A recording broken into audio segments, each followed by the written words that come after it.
Look, I had this friend,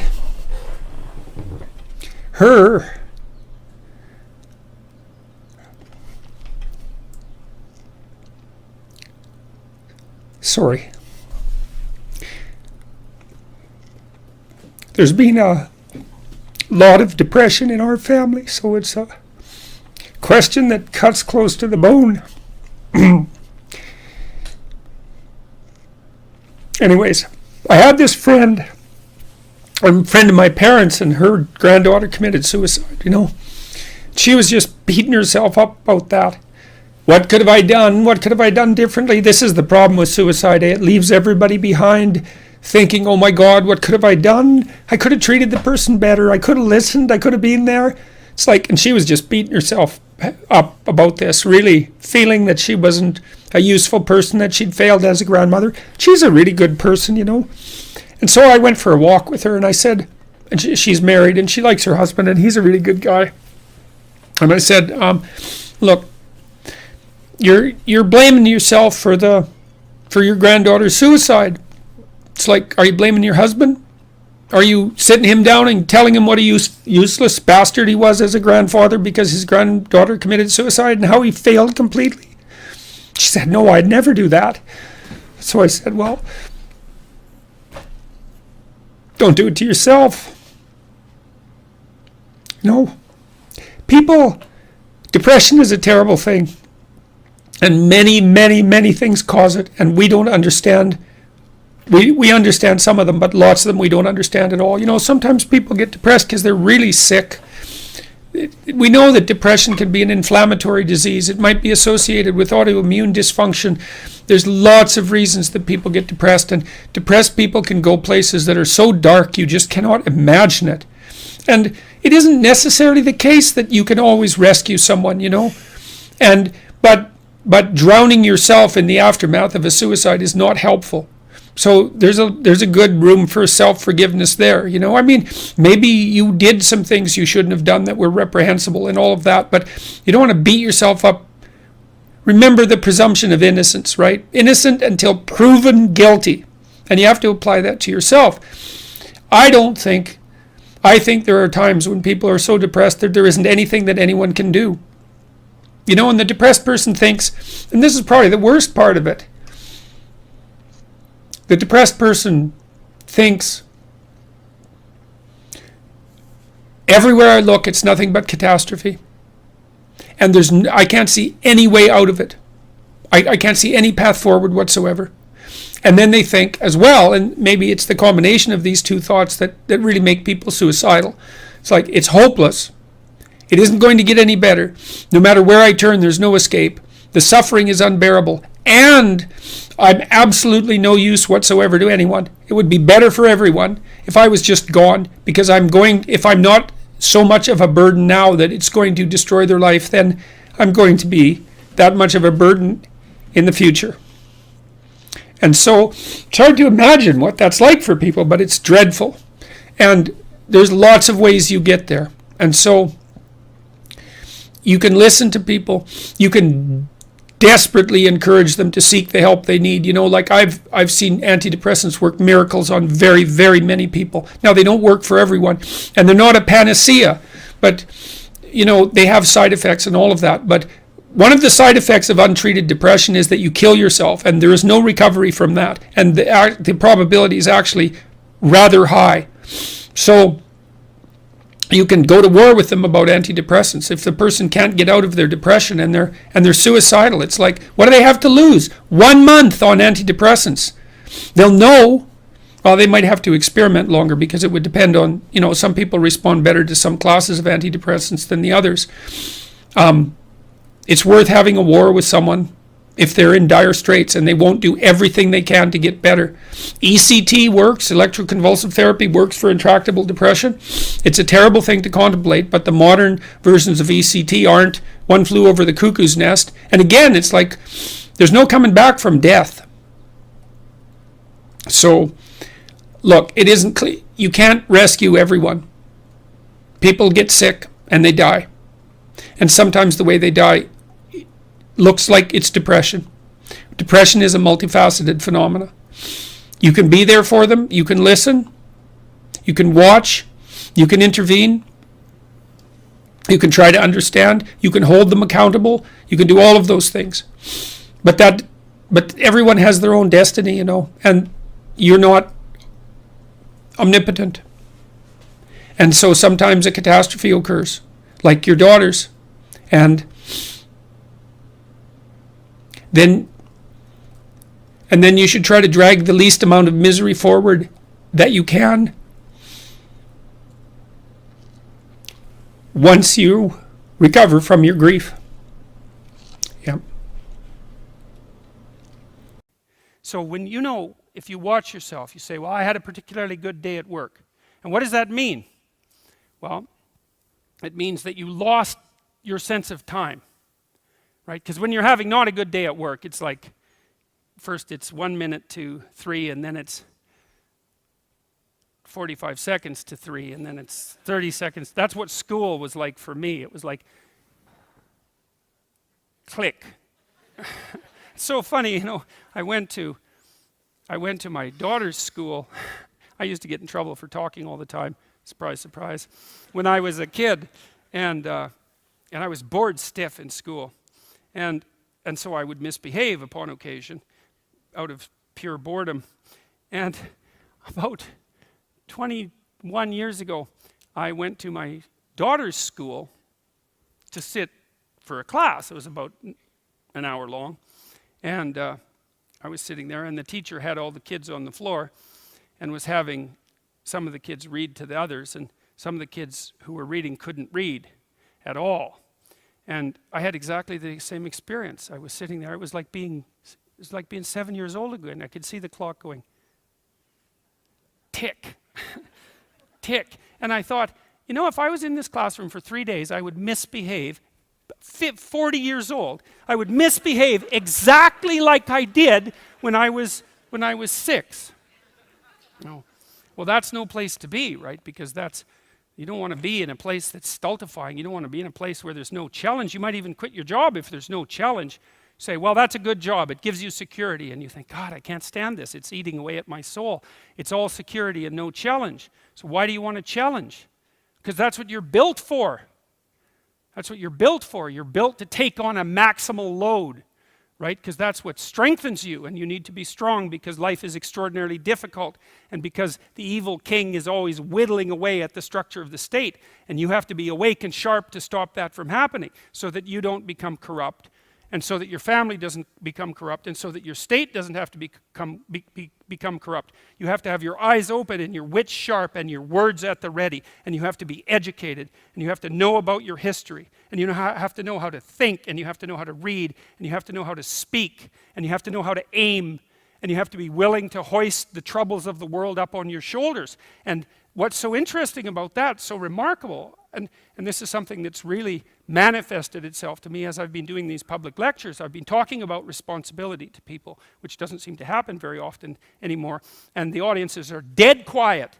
And I lay out this idea that life is tragedy tainted by malevolence, and everyone says, yeah, well, we always suspected that, but no one has ever said it quite so bluntly, and it's quite a relief to hear that I'm not the only person who has those suspicions. And then the second part of that is the better part, and it's the optimistic part, which is, despite the fact that life is a tragedy tainted by malevolence, at every level of existence, there's something about the human spirit that can thrive under precisely those conditions if we allow that to occur. Because as difficult as life is, and as horrible as we are, our capacity to deal with that catastrophe and to transcend that malevolent spirit is more powerful than that reality itself.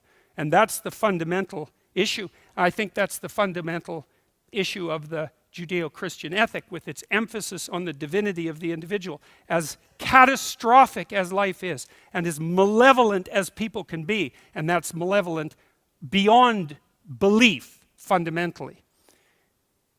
A person has in spirit the nobility to set that right and to defeat evil.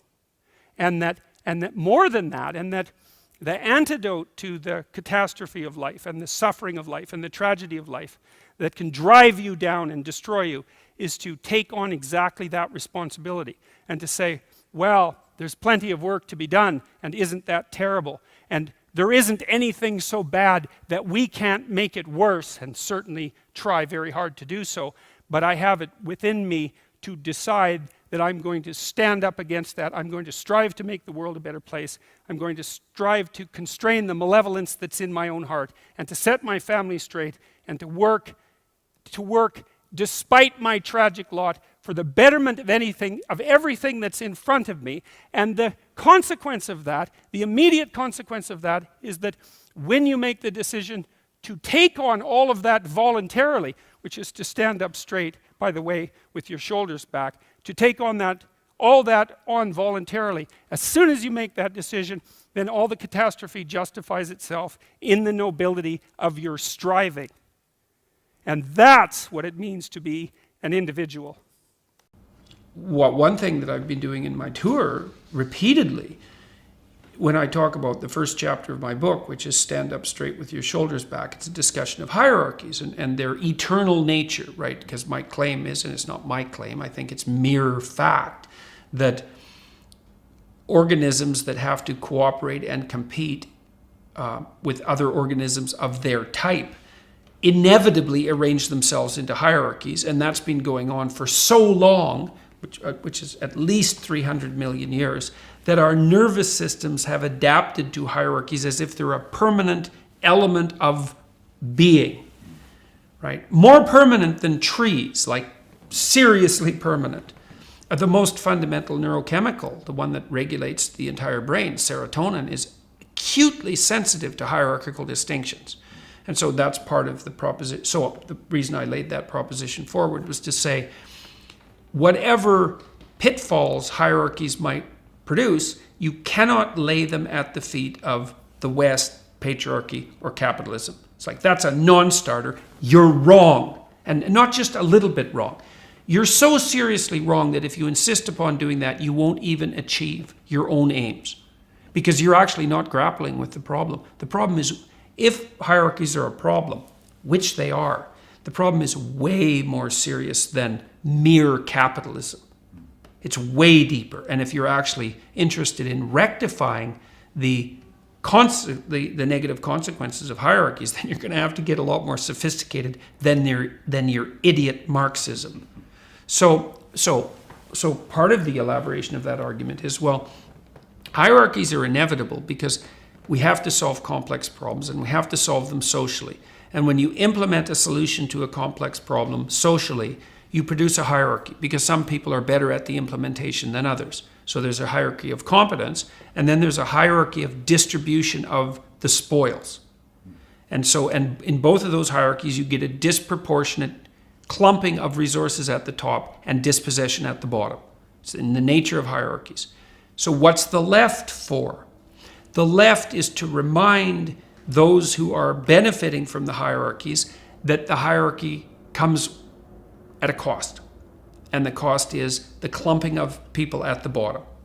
And that's an eternal cost, and it's not trivial. And so that's what the left should be properly focused on. The left should be providing the voice of those who are dispossessed by hierarchies. And the right should be saying, yeah, but the damn hierarchies are necessary. And they're not only necessary, but they're also productive. Then the left says, yes, but they tilt towards tyranny, and they can be occupied inappropriately by people who are playing games of power. Fair enough, the right has to take that into account. The hierarchy can rigidify, and is likely to do that, and it can be taken over by people who are corrupt, and that's likely to happen. And so, but it's okay, because the dialogue can work out. The right can say, well, yeah, we need the damn hierarchies and they need to be buttressed. And the left can say, yes, but they have to be maintained properly so they don't deteriorate and degenerate. And I think that's ancient wisdom. I think the ancient Egyptians had figured that out in their symbolic representations. So now, when the left goes too far, it does something like say, well, how about no hierarchies? It's like, no, how about not? Wrong. Because all that happens one of the things that happens if you flatten out the hierarchy is that you can't even organize your perceptions. You can't perceive the world without looking at the world through a hierarchy of value.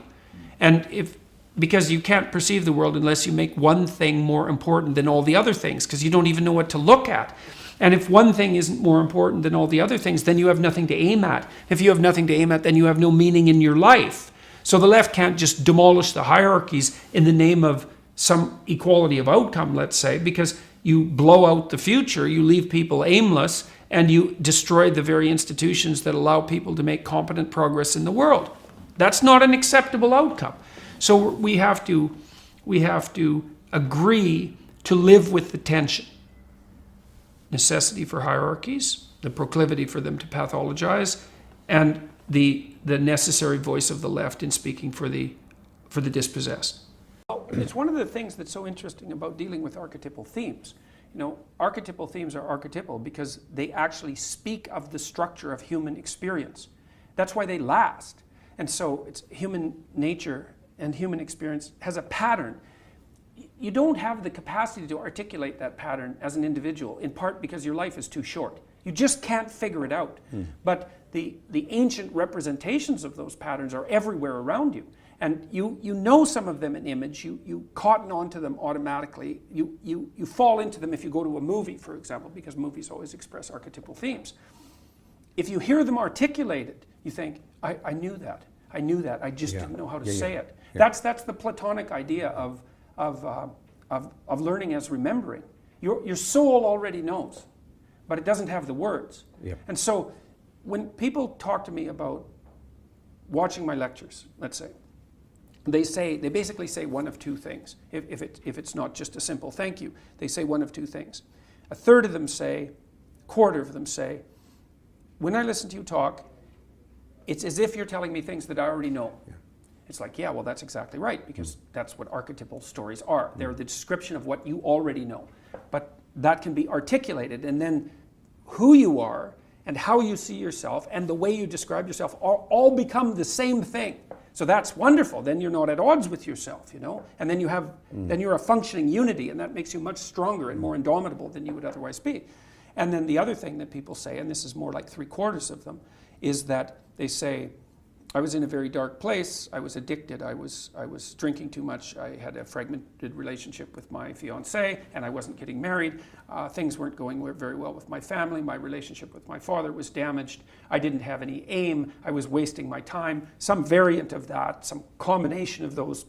And they said, well, I've been watching your lectures, I've decided to establish a purpose, I'm trying to tell the truth, and things are way better.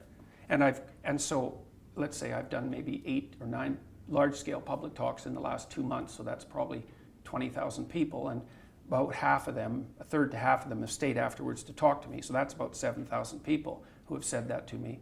And then people stop me on the street all the time and tell me exactly that story, which is just wonderful. Like, you can't imagine how good it is to be able to go to places you've never been and to have people stop you on the street spontaneously and say, look, my life is way better than it was. It's like, it's so good. And I've got like, I don't know, 35,000 letters from people since last August. It's more than that. I can't keep track of them. And it's exactly the same thing. Like a quarter of them say, well, you've given me the words to say what I already knew was true. And thank you for that. I can see that in the audience. It's so interesting because I can lay out a story. People go like this and say, they're doing that all the time. It's like the lights are going on. And that's a really, well, there's almost nothing better than that, to watch lights go on when you're talking to people. It's like, that's just absolutely fantastic. But to get this response from people, my father's about 80, he's 83, I think, 81. He's 81.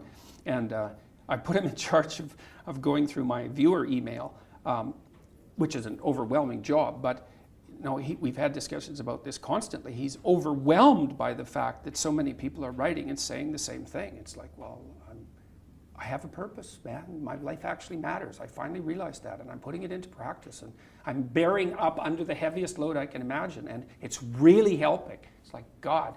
And that's tens of thousands of responses now. So you couldn't hope for anything better than that. There's zero harm in it, right? It's just people putting their lives together. They're not mucking about with other people.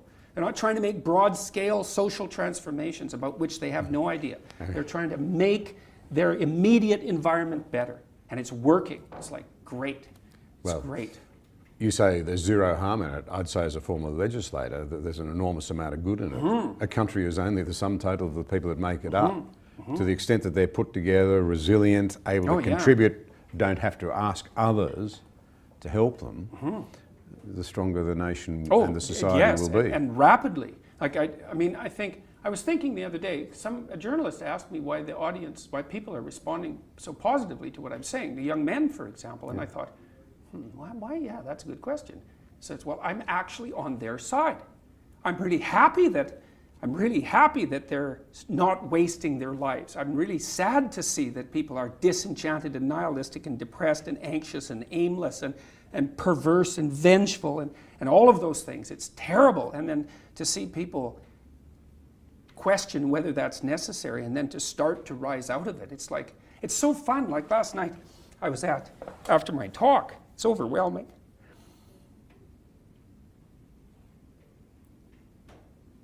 I don't usually think about these things, but I was after my talk last night, and so all these people line up, and they have their 15 seconds with me, and they're kind of tentative. They're excited and attentive when they come up to talk to me, and then they have 15 seconds of time to tell me something. I'm really listening to them, and they're hesitant about whether or not to share the good news about their life, and I think it's often because when people share good news about their life, people don't necessarily respond positively. They don't get encouragement. And people need so little encouragement. It's just unbelievable.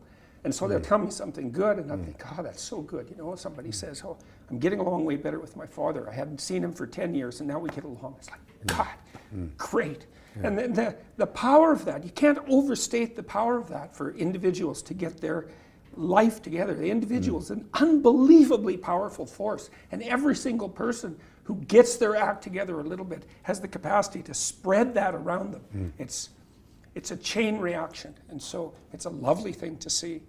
That's fantastic.